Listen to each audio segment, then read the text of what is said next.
على روحيهما الطاهرتين.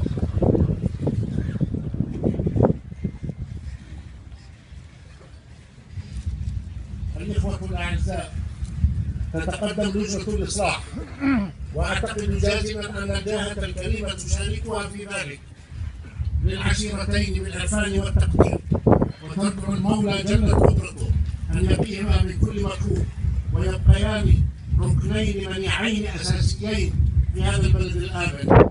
والشكر أجله لوليي الدم الذين كان السبب الأساسي في الوصول إلى هذه النتيجة بتسامحهما الجلل، جبر الله خاطرهما وعوضهما خير العوض.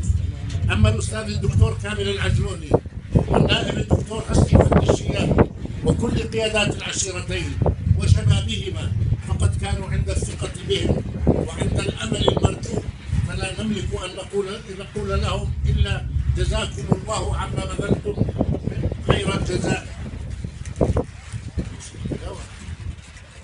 وتتقدم لجنة الإصلاح بالتقدير والإرفان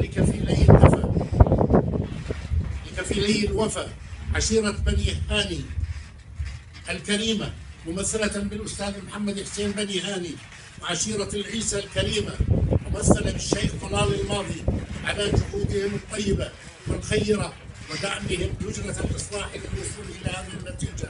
كما نشكر جميع الأجهزة التنفيذية في المحافظة على دورها ودعمها.